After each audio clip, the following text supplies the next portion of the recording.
Class 10 history का first chapter the rise of nationalism in Europe के question answers.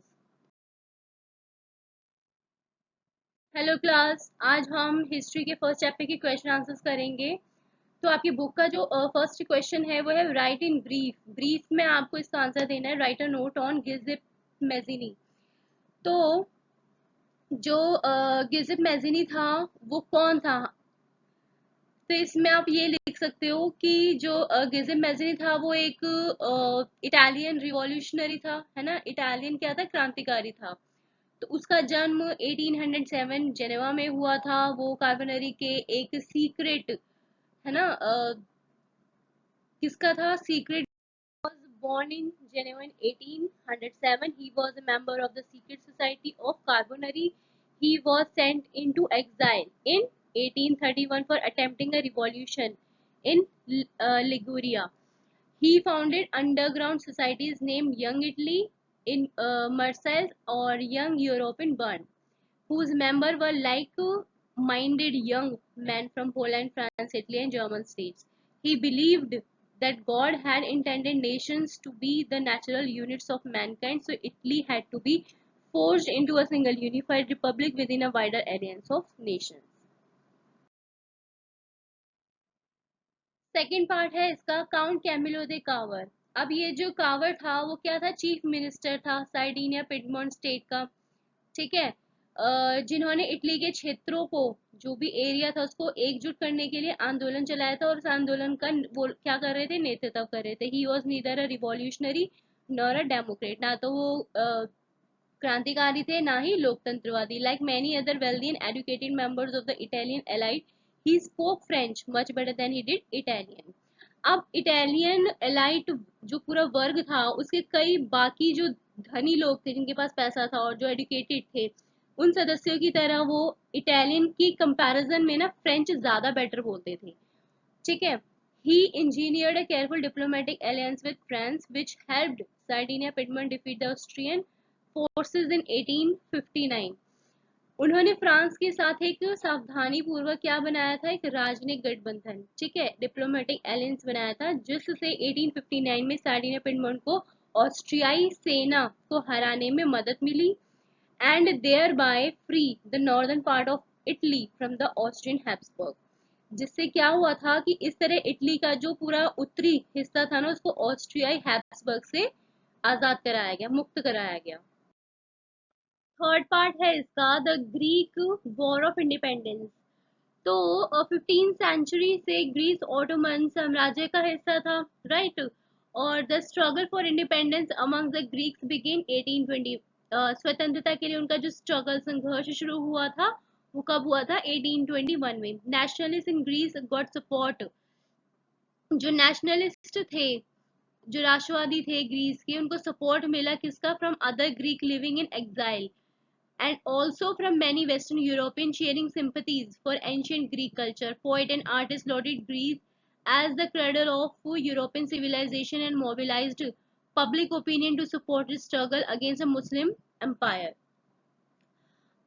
कवि जो थे, है ना, और जो कलाकार थे, उन्होंने ग्रीस की यूरोपीय सभ्यता के रूप में सराहना की और मुस्लिम साम्राज्य के खिलाफ उसके संघर्ष का समर्थन करने के लिए जनमत जुटाया, मतलब इकट्ठा हो गए थे वो लोग। Finally the treaty of Constantinople of 1832 recognise Greece as an independent nation. 1832 को कॉन्स्टेंटिनोपल की संधि जो हुई थी, जो ट्रीटी हुई थी, उसने ग्रीस को एक स्वतंत्र राष्ट्र के रूप में मान्यता दे दी थी। कब? 1832 में। नेक्स्ट पार्ट है इसका द फ्रैंकफर्ट पार्लियामेंट। अब फ्रैंकफर्ट पार्लियामेंट जो थी, it was an all German national assembly formed by a large number of political associations whose members were middle class professionals, businessmen and prosperous artisans। एक बड़ी संख्या में राजनीतिक संघ द्वारा गठित की गई, है ना, एक अखिल जर्मन राष्ट्रीय सभा थी, जिसके मेंबर्स कौन थे? मध्य वर्ग के पेशेवर हो गए, व्यापारी हो गए, और आर्टिसंस हो गए, ठीक है, जो कारीगर थे। इसकी जो पहली बैठक थी वो 18 मई 1848 को फ्रैंकफर्ट के सेंट पॉल चर्च में बुलाई गई थी, राइट। और साथ ही they drafted a constitution for the German nation to be headed by monarchy subject to a parliament. उन्होंने जर्मन राष्ट्र के लिए एक संविधान का मसौदा तैयार किया जिसका नेतृत्व एक संसद के अधीन राजशाही द्वारा किया जाएगा। The king of Prussia rejected the crown. जो किंग था प्रशिया का उसने क्राउन रिजेक्ट कर दिया था और किसी दूसरे मोनार्क को ज्वाइन कर लिया था, as it was dominated by the middle classes who resisted the demands of workers and artisans and consequently lost their support। अब हुआ क्या था कि इसमें मध्यम वर्ग का जो पूरा वर्चस्व था, उन्होंने श्रमिकों कारीगरों की मांगों का विरोध किया, जिसका रिजल्ट क्या निकला कि उन्होंने अपना मतलब जो सपोर्ट था ना वो खो दिया था इस वजह से। In the end troops were called in and assembly was forced to disband. तो एंड में क्या हुआ कि सैनिकों को बुलाया गया और सभा को भंग करने के लिए उनको मजबूर होना पड़ा। लास्ट पार्ट है इसका, the role of women in nationalist struggle. अब इस स्ट्रगल में वुमेन्स का क्या रोल था पूरा, तो महिलाओं को राजनीतिक अधिकार देने का मुद्दा जो था उदारवादी आंदोलन के अंदर एक विवाद का मुद्दा बन गया था, है ना। The issue of extending political rights to women was a controversial one in the liberal movement in which large number of women had participated actively over the years। इसमें कई वर्षों से बड़ी संख्या में महिलाओं ने क्या किया था, भाग लिया था। महिलाओं ने अपने स्वयं के राजनीतिक संघ बनाए, ठीक है, फॉर्म करा their own political association, found करे newspaper, taken part in political meetings and demonstrations. साथ ही उन्होंने समाचार पत्र की स्थापना की, राजनीतिक बैठकों और प्रदर्शनों में भाग लिया। Despite this they were denied suffrage during the election of the assembly. इसके बावजूद विधानसभा चुनाव के दौरान उन्हें मत देने से मतलब वोट देने से मतलब वंचित रखा गया। When the Frankfurt parliament convened in the church of Saint Paul, women were admitted only as observer to stand in the visitors gallery. जब फ्रैंकफर्ट संसद सेंट पॉल चर्च में बुलाई गई तो महिलाओं को सिर्फ वहां पर एक ऑब्जर्वर की तरह मतलब वहां पर हॉल में खड़े होने के लिए जगह दे दी थी। सेकंड क्वेश्चन है, what steps did the French revolutionaries take to create a sense of collective identity among the French people. तो इसमें आप क्या लिखोगे कि शुरुआत से ही जो फ्रांसीसी क्रांतिकारियों ने डिफरेंट जो उपाय थे और जो प्रथाएं थी वो शुरू की, जो फ्रांसीसी लोगों के बीच एक सामूहिक पहचान की भावना पैदा कर सकती थी। From the very beginning the French revolutionaries introduce various measures and practices that would create a sense of collective identity amongst the French people. The ideas of a ले पैट्री मतलब फादरलैंड और the citizen emphasize the notion of a united community enjoying equal right under a constitution। ले patty और सेटोइन के विचारों ने एक संविधान के तहत समान अधिकारों का आनंद लेने वाले एकजुट समुदाय की धारणा पर जोर दिया। A new French flag try colour को चूज किया गया और पहले वाले को हटाया गया। The state general was elected by the body of active citizen and renamed.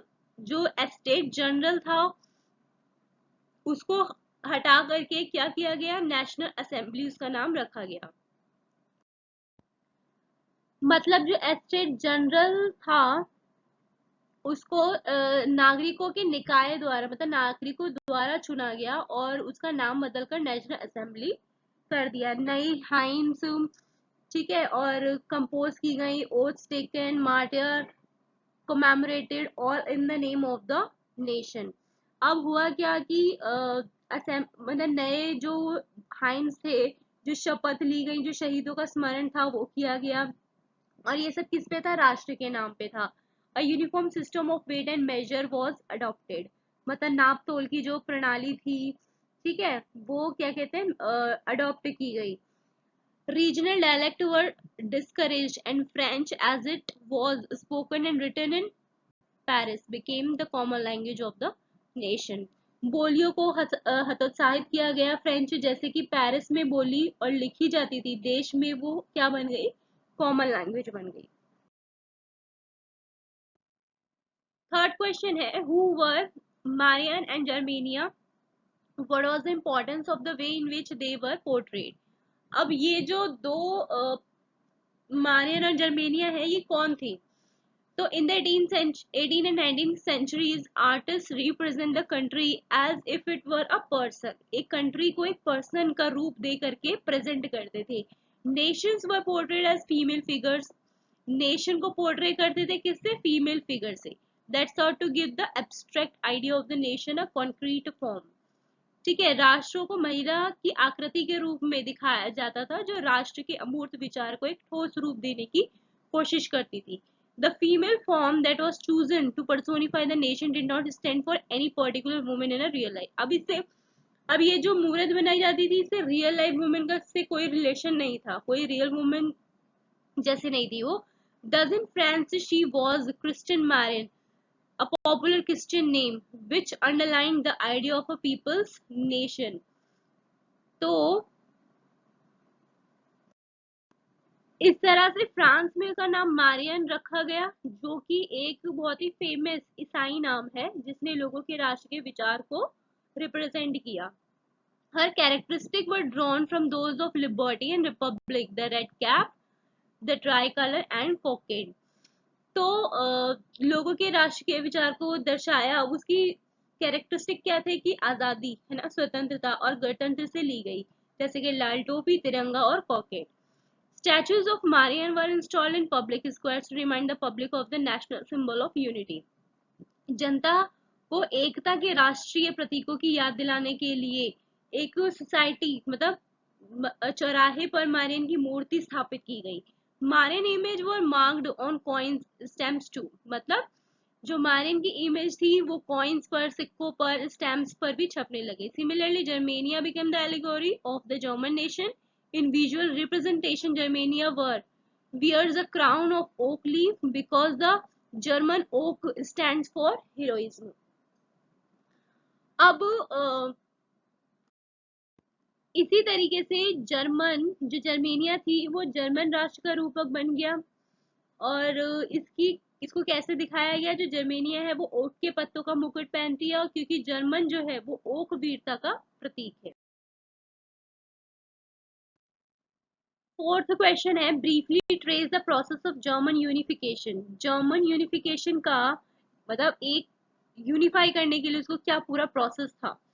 तो nationalist feeling were wide spread among middle class Germans who in 1848 tried to unite the different regions of the German Confederation into a nation state governed by an elected parliament. मध्यवर्गीय German में राष्ट्रवादी जो feelings थी, जो भावनाएं थी, वो व्यापक थी, जिन्होंने 1848 में जर्मन परिसंघ के विभिन्न क्षेत्रों को एक निर्वाचित संसद द्वारा शासित राष्ट्र राज्य में एकजुट करने का प्रयास किया था. This liberal initiative to nation building was however repressed by the combined forces of the monarchy and the military supported by the large landowners called Junkers of Prussia. राष्ट्र निर्माण की इस उदार पहल को राजशाही और सेना की संयुक्त सेनाओं द्वारा दबा दिया गया, जिसे प्रशिया के बड़े जमींदार जो थे, जिन्हें जंकर्स कहा जाता था, उनका सपोर्ट मिला. अब इसके जो चीफ मिनिस्टर थे ओटो वन बिस्मार्क, वो क्या थे? Architect of this process carried out with the help of the Prussian army and bureaucracy. अब ये जो थे वो प्रशिया सेना और नौकरशाही की मदद से की गई इस प्रक्रिया के क्या थे? वास्तुकार थे. अब क्या हुए? 3 युद्ध हुए. ठीक है, 7 सालों में 3 युद्ध हुए, ऑस्ट्रिया, डेनमार्क और फ्रांस के साथ. प्रशिया की जीत में समाप्त हुए एकीकरण की प्रक्रिया हुई. ठीक है, जिससे क्या हुआ कि जनवरी 1871 में प्रशिया के जो किंग थे William one was proclaimed German emperor in a ceremony held at Versailles. तो जो वर्साई आयोजित की गई थी, उसका जो पूरा समारोह था, उसमें प्रशिया के राजा विलियम वन को जर्मन का सम्राट डिक्लेयर कर दिया गया था. नेक्स्ट क्वेश्चन है, what changes did Napoleon introduce to make the administrative system more efficient in the territories ruled by him. तो नेपोलियन जो था उसने क्या क्या किया था कि 1804 का जो नागरिक संहिता या नेपोलियन कोड था वो जारी किया, है ना। सिविल कोड ऑफ 1804 और the Napoleonic code was issued. It abolished all privilege based on birth, मतलब जन्म के आधार पर जो भी खास अधिकार मिले थे उनको उसने खत्म कर दिया था। इसने कानून के सामने समानता मतलब इक्वालिटी को लेकर आया और संपत्ति का अधिकार भी उसने सुरक्षित किया। साथ ही साथ उसने नेपोलियन ने डच गणराज्य और स्विट्जरलैंड, इटली और जर्मनी में प्रशासनिक विभाजन को इजी बनाया। ठीक है। इसके बाद जो फ्यूडल सिस्टम था यानी जो सामंती व्यवस्था थी उसको समाप्त कर दिया गया और किसानों को भूदास प्रथा और जागीरदारी जो कर थे उसे मुक्त कर दिया गया, मतलब गिल्ड रिस्ट्रिक्शन जो था वो सब खत्म किया गया। Improvements were made in transport and communication. अब ट्रांसपोर्ट और कम्युनिकेशन में भी उसने इम्प्रूवमेंट करी। साथ ही साथ उसने जो लॉ था मतलब समान कानून और जो भी वजन था माप था, है ना, मतलब कि जो वेट और मेजर था उसको स्टैंडर्डाइज करा और उसके जगह पे एक सामान्य राष्ट्रीय मुद्रा पेश की गई। इसने एक क्षेत्र से दूसरे क्षेत्र तक वस्तुओं जो थी और जो पूंजी थी उसको लेकर आना जाना जो भी आदान प्रदान था उसको क्या बनाया, इजी बनाया। साथ ही साथ उसने क्या करा कि एडमिनिस्ट्रेटिव फील्ड में उसने मतलब प्रशासनिक क्षेत्र जो था उसमें उसने इस पूरी व्यवस्था को अच्छे तरीके से कुशल बनाने के लिए क्रांतिकारी सिद्धांतों का क्या किया था, समावेश किया था, मतलब उसको और ज्यादा रैशनल और एफिशिएंट बनाया। सिक्स्थ क्वेश्चन है explain what is meant by the 1848 revolution of the liberals. What were the political social economic idea supported by the liberals. कौन से आइडियाज थे जो उसने सपोर्ट किए थे। तो फ्रांसीसी क्रांति के बाद से उदारवाद, निरंकुशता और लिपिक विशेषाधिकारों के अंत एक संविधान और संसद के माध्यम से प्रतिनिधि सरकार के लिए खड़ा था। फ्रेंच रिवॉल्यूशन जो था वो liberalism had stood for the end of autocracy और क्लरिकल प्रिविलेजेस, मतलब इनको खत्म करने की उसमें था। A constitution and representative government through parliament. 19th century liberals also stressed the inviolability of private property। 19th century के जो उदारवादी थे उन्होंने भी निजी संपत्ति की को मतलब खत्म करने पर एक क्या दिया, जोर दिया। One of the major issue taken up by the liberal nationalist, एक जो मेजर इशू उन्होंने लिया था वो क्या था, who criticise the new conservative order was freedom of the press. उदारवादी राष्ट्रवादियों द्वारा उठाए गए जो मुद्दे थे उनमें से एक जो सबसे ज्यादा प्रमुख था वो क्या था, जिन्होंने नए रूढ़िवादी आदेश की आलोचना की और प्रेस की स्वतंत्रता चाहते थे वो लोग, मतलब प्रेस में की फ्रीडम चाहते थे कि मतलब छापने की पढ़ने की उनको आजादी हो। अब जो इवेंट था फरवरी 1848 की घटनाओं के कारण राजा को गद्दी छोड़नी पड़ी और सार्वभौमिक पुरुष मताधिकार पर आधारित गणतंत्र की घोषणा की गई। साथ ही साथ अदर पार्ट्स जो थे यूरोप के वो independent nation state did not yet exist such as Germany, Italy, Poland. अब मतलब कि यूरोप के जो बाकी हिस्से थे ना जहां अभी तक स्वतंत्र राष्ट्र राज्य अस्तित्व में थे ही नहीं, जैसे कि Germany, Italy, Poland, Austro Hungarian साम्राज्य, ये सब। उदार मध्यम वर्ग के पुरुष और महिलाएं जो थी वो संवैधानिकता की अपनी मांगों को राष्ट्रीयकरण के साथ उन्होंने जोड़ दिया था। How was the history of nationalism in Britain. अब जो नेशनलिज्म की जो पूरी हिस्ट्री थी ब्रिटेन की वो unlike the rest of Europe वो कैसी थी यूरोप की कंपैरिजन में। तो इसमें आप ये लिख सकते हो कि ब्रिटेन जो था वो एक तो राष्ट्र राज्य का गठन अचानक हुई उथल पुथल या क्रांति का परिणाम तो था नहीं, है ना। There was no British nation prior 18 century. 18वीं सदी से पहले कोई ब्रिटिश राष्ट्र था ही नहीं। ठीक है। तीसरा पॉइंट है इसका कि ब्रिटिश द्वीप जो थे, ठीक है, यानी कि ब्रिटिश आइल्स, वो उनमें रहने वाले लोगों की प्राथमिक पहचान जातीय थी जैसे कि अंग्रेजी, वेल्श, स्कॉट और आयरिश। फोर्थ पॉइंट है इसका, इन सभी जातीय समूहों की जो अपनी अपनी क्या थे कस्टम्स थे, अपने अपने रिलीजन सांस्कृतिक और राजनीतिक परंपराएं थी। ठीक है। अंग्रेजी संसद जिसने 1688 में एक लंबे संघर्ष के अंत में राजशाही से सत्ता छीन ली, वो साधन थी जिसके माध्यम से क्या हुआ था, एक राष्ट्र राज्य का निर्माण हुआ जिसका केंद्र में इंग्लैंड था, मतलब जिसके सेंटर में इंग्लैंड था। ठीक है। नेक्स्ट पॉइंट है इसका एक्ट ऑफ यूनियन 1707, किसके बीच में, इंग्लैंड और स्कॉटलैंड। ठीक है। तो ये जो गठन हुआ था, इसका मतलब एक्चुअल में ये था कि इंग्लैंड और स्कॉटलैंड पर अपना प्रभाव डालने में वो सक्षम था। नेक्स्ट पॉइंट है इसका ब्रिटिश पहचान के विकास का मतलब था कि स्कॉटलैंड की जो विशिष्ट संस्कृति है, राजनीतिक संस्थानों को व्यवस्थित रूप से दबा दिया गया था।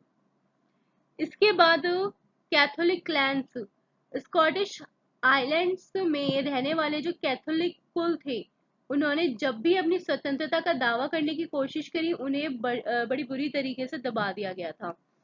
इसके बाद स्कॉटिश आइलैंड्स को अपनी गैलिक भाषा बोलने या अपनी राष्ट्रीय पोशाक पहनने से मना किया गया और बहुत ही बड़ी संख्या में लोगों को जबरन उनकी मातृभूमि से बाहर निकाल दिया गया था। Why did nationalist tensions emerge in the Balkans? Most serious source of nationalist tension in Europe, सबसे ज्यादा टेंशन वाली बात जो नेशनलिस्ट थे वो कौन थे, 1871 में was the area called by Balkans। 1871 के बाद यूरोप में राष्ट्रवादी तनाव का सबसे गंभीर जो सोर्स था वो बाल्कन नाम का क्षेत्र था। बाल्कन्स जो थे वो भौगोलिक और जातीय विविधता वाला एक क्षेत्र है जिसमें आधुनिक Romania, Bulgaria, Albania, Greece, Macedonia, Croatia, Bosnia Herzegovina, Slovenia, Serbia, Montenegro शामिल थे, जिनके निवासियों को मोटे तौर पर स्लाव के रूप में जाना जाता था। ठीक है, स्लाव्स कहा जाता था उनको। फिर उसके बाद है नेक्स्ट, बाल्कन का एक बड़ा हिस्सा ऑटोमन साम्राज्य के अंडर में था। ठीक है। 19वीं सेंचुरी के दौरान ऑटोमन साम्राज्य ने आधुनिकीकरण यानी कि मॉडर्नाइजेशन और आंतरिक सुधारों के जरिए से खुद को मजबूत करने की कोशिश की, लेकिन वो बहुत कम उसमें उनको सफलता मिली। वन बाय वन करके इसकी यूरोपीय विषय राष्ट्रीयताएं इसके नियंत्रण से, उसके कंट्रोल से अलग हो गई और स्वतंत्रता की घोषणा कर दी उसने। साथ ही साथ बाल्कन लोगों ने स्वतंत्रता या राजनीतिक अधिकारों के लिए अपने दावों को राष्ट्रीयता पर आधारित किया और ये साबित करने के लिए इतिहास का इस्तेमाल किया कि वो एक कि मतलब वो एक बार, मतलब पहले कभी इन फ्यूचर क्या थे, आजाद थे, लेकिन बाद में विदेशी शक्तियों के अधीन में वो हो गए थे। इसीलिए बाल्कन में विद्रोही राष्ट्रीयताओं ने अपने संघर्षों को, अपनी लंबे समय से खोई हुई स्वतंत्रता को वापस पाने के प्रयासों के रूप में उन्होंने ये सारी चीजें सोची थी। अब इस चैप्टर के आते हैं कुछ एक्स्ट्रा क्वेश्चंस। पहला है हु वाज फ्रेडरिक सोर्यू। फ्रेडरिक सोर्यू कौन था? वो एक फ्रांसीसी कलाकार था जिसने लोकतांत्रिक सामाजिक गणराज्य से बनी दुनिया के अपने सपने की कल्पना करते हुए 4 प्रिंटों की एक श्रृंखला तैयार की, मतलब 4 इमेजेस उसने बनाई थी, है ना। To which country did the artist Frederic Sorrieu belong? किस कंट्री से बिलोंग करता था? फ्रांस से। What was the concept of a modern state? Modern state का concept क्या था? A centralized power exercise sovereign control over a clearly defined territory. Means कि एक केंद्रीकृत शक्ति स्पष्ट रूप से परिभाषित क्षेत्र पर संप्रभु नियंत्रण रखती थी। What does nation state mean? Nation state mean मतलब इसका क्या मतलब है? नेशन स्टेट का मतलब होता है जिसमें उसके अधिकांश नागरिक और न केवल उसके शासक सामान्य पहचान और साझा इतिहास या वंश की भावना विकसित करते हैं, मतलब एक कॉमन आइडेंटिटी शेयर करते हैं और एक common history. What do the idea of ले पैट्री एंड ले सिटोइन एम्फेसाइज? ये क्या एम्फेसाइज करता है कि इसके विचारों ने एक संविधान के तहत समान अधिकारों का आनंद लेने वाले एकजुट समुदाय की धारणा पर जोर दिया था। ठीक है, कि इक्वल राइट्स मिले सबको under a constitution. Which law which new name was given to the estates general? क्या नया नाम दिया गया था इसको? National assembly. When did industrialisation begin in England and other part of Europe? England और यूरोप के बाकी हिस्सों में इंडस्ट्रियलाइजेशन कब शुरू हुआ? तो इसमें आप लिखोगे कि ये शुरू हुआ था second half of the 18th century, but in France the part of German states, it occurred only during the 19th century. Which new social group emerged after Industrial Revolution? औद्योगिक क्रांति के बाद कौन से नए सामाजिक समूह उभरे थे? तो इसमें थे कुछ working class population, middle class made up of industrialist, businessman और प्रोफेशनल्स.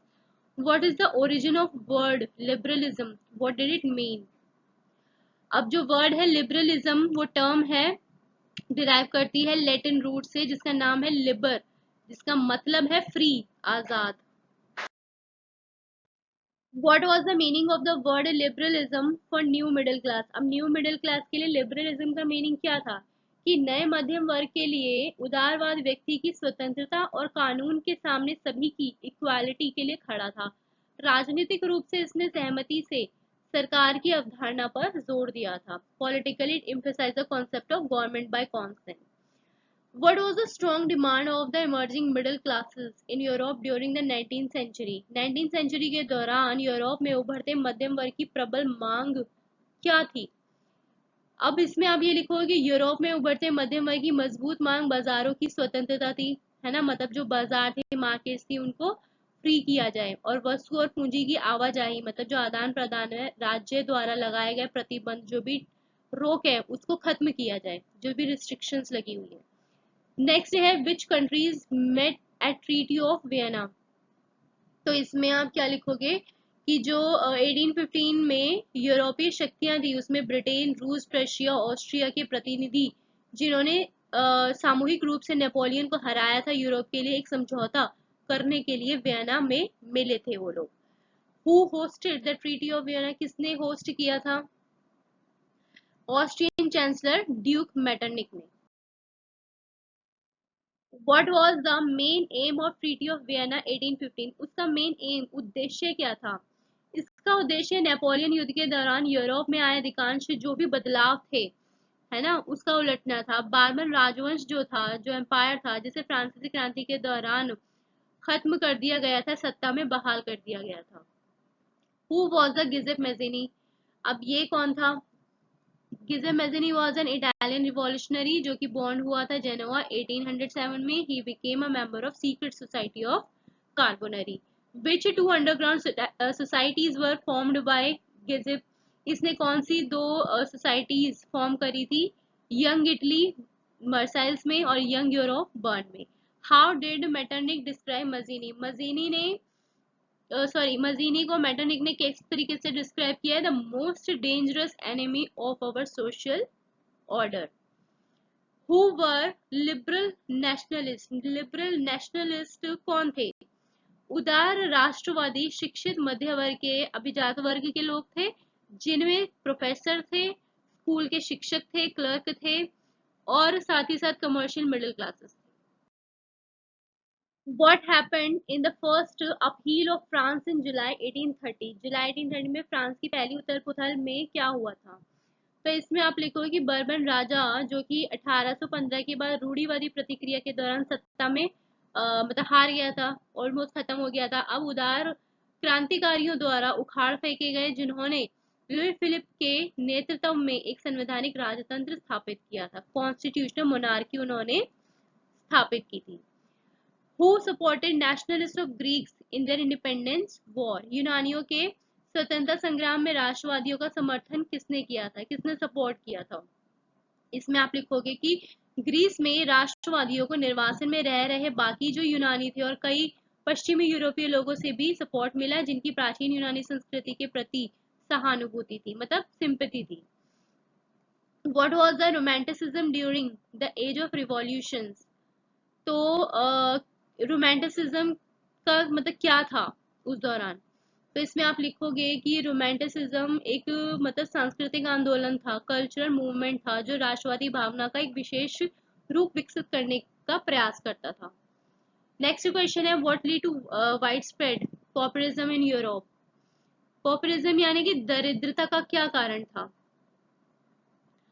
खाद्य पदार्थ जो थे, जो खाने की चीजें थी, उनकी कीमतों का बढ़ जाना, एक साल में खराब फसल के कारण शहर और देश में बड़े पैमाने पर गरीबी का फैल जाना, उसको कहा गया था दरिद्रता या populism. Why did weavers in Silesia revolt in 1845? 1845 में सिलेसिया में बुनकरों जो वेवर्स थे उन्होंने विद्रोह क्यों किया था? तो इसमें आप क्या बताओगे कि जो सिलेसिया में जो बुनकर्स थे उन्होंने उन ठेकेदारों के खिलाफ विद्रोह का नेतृत्व किया था जो उन्हें कच्चे माल की आपूर्ति करते थे और उन्हें तैयार वस्त्रों के ऑर्डर देते थे लेकिन उनका भुगतान नहीं करते, मतलब उन्हें पैसे नहीं देते थे बदले में। What changes were brought in France after the events of February 1848? फरवरी 1848 की घटनाओं के बाद फ्रांस में क्या मतलब चेंजेस आए थे? तो फ्रांस में फरवरी 1848 की घटनाओं के कारण राजा को गद्दी छोड़नी पड़ गई थी और सार्वभौमिक पुरुष मताधिकार पर आधारित गणतंत्र की घोषणा की गई थी। इसके बाद है who was Ottoman Bismarck. Ottoman Bismarck कौन था? ये प्रशिया के मुख्यमंत्री थे और जर्मनी के एकीकरण के सूत्रधार थे, है ना, मतलब यूनिफिकेशन ऑफ जर्मनी, आर्किटेक्ट थे उसके। उसने प्रशिया की सेना और नौकरशाही की मदद से एकीकरण की इस प्रक्रिया को अंजाम दिया था। How was unification of Germany ultimately achieved? Germany का एकीकरण कैसे हुआ था? तो ऑस्ट्रिया, डेनमार्क और फ्रांस के साथ 7 वर्षों में 3 युद्ध प्रशिया की जीत में समाप्त हुए थे और एकीकरण की प्रक्रिया जो थी वो शुरू हो गई थी। जनवरी 1871 में वर्साय में आयोजित एक समारोह में प्रशिया के राजा विलियम वन को जर्मन सम्राट घोषित कर दिया गया था। Describe the role of Giuseppe Mazzini in Italy's unification. Italy के यूनिफिकेशन में गिउसेप मैज़ीनी का क्या रोल था? Mazzini had sought out to put together a coherent programme for a unitary Italian republic. He had formed secret society called Young Italy, achieving his goal. Who was proclaimed the king of United Italy in 1861? कौन बना था इसका king? Victor Emmanuel II. How did British combine the various ethnic nations? इसमें आप ये बताओगे कि मतलब अंग्रेजों ने विभिन्न जातीय राष्ट्रों का एकीकरण कैसे किया था? तो आप इसमें लिख सकते हो कि ब्रिटिश इन सभी जातीय समूहों की अपनी अपनी सांस्कृतिक और राजनीतिक परंपराएं थी, लेकिन जैसे जैसे अंग्रेजी राष्ट्र की संपत्ति और जो उसका महत्व था और जो उसकी शक्ति थी वो फॉर्म में आने लगी, मतलब बढ़ने लगी, तो जो आइलैंड्स थे उसके अन्य देशों पर अपना प्रभाव बढ़ाने में वो लोग सक्षम हो गए थे। नेक्स्ट क्वेश्चन है how did Ireland become a part of United kingdom? United kingdom का आयरलैंड पार्ट कैसे बना? तो इसमें जो ब्रिटिश प्रभुत्व था उसके विरुद्ध आयरलैंड में कैथोलिक विद्रोह को दबा दिया गया।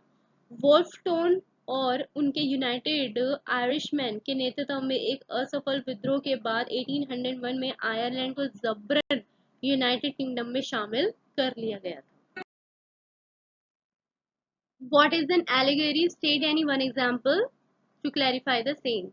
अब एलिगरी क्या था? मतलब एलिगोरी का मतलब एक रूपक, है ना, किसी मतलब राष्ट्र को एक रूप के उसमें दर्शाया जाता था। तो इसका मतलब ये है कि उदाहरण के लिए जैसे जब एक अमूर्त विचार को लालच, ईर्ष्या, स्वतंत्रता किसी व्यक्ति या वस्तु के जरिए से दर्शाई जाती है तो इसे क्या कहा जाता है? एक सिंबॉलिक बन जाती है, मतलब एक प्रतीकात्मक। फॉर एग्जाम्पल जैसे statue of liberty, Marianne Germany, इन सब का। तो अब इसी तरीके से आपको नीचे पूछा गया है कि which female allegory was invented by artist in France? France में क्या किसका रूपक था? मारियान का। ठीक है, मारियान नाम रखा गया उसका, जो एक लोकप्रिय ईसाई नाम था जो लोगों के राष्ट्र के विचार को दर्शाती है। अब जर्मनी की क्या थी? जर्मेनिया जर्मन राष्ट्र का रूपक बन गया। जर्मेनिया ओक के पत्तों का मुकुट पहनती है क्योंकि जर्मन ओक वीरता का प्रतीक है। Name the Balkan countries. अब बाल्कन कंट्रीज कौन सी थी? Romania, Bulgaria, Albania, Greece, Macedonia, Croatia, Bosnia, ये सारी जो है जिन्हें स्लाव्स भी कहा जाता है, सारी बाल्कन कंट्रीज है।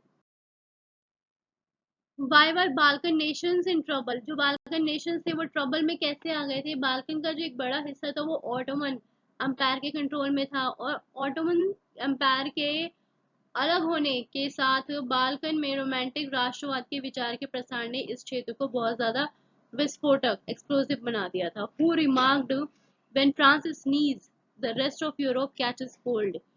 जब फ्रांस छींकता है तो शेष बाकी का जो यूरोप है उसको सर्दी लग जाती है। किसने कहा था? ये कहा था मैटरनिक ने। What kind of conservative regimes were set up in 1815? 1815 में किस तरह के रूढ़िवादी शासन स्थापित किए गए थे? तो इसमें आप ये लिख सकते हो कि रूढ़िवादी शासन ने आलोचना और असहमति को बर्दाश्त नहीं किया था। ठीक है, और साथ ही साथ निरंकुश सरकार की वैधता पर सवाल उठाने वाली जो भी एक्टिविटीज थी उस पर रोक लगाने की मांग की गई।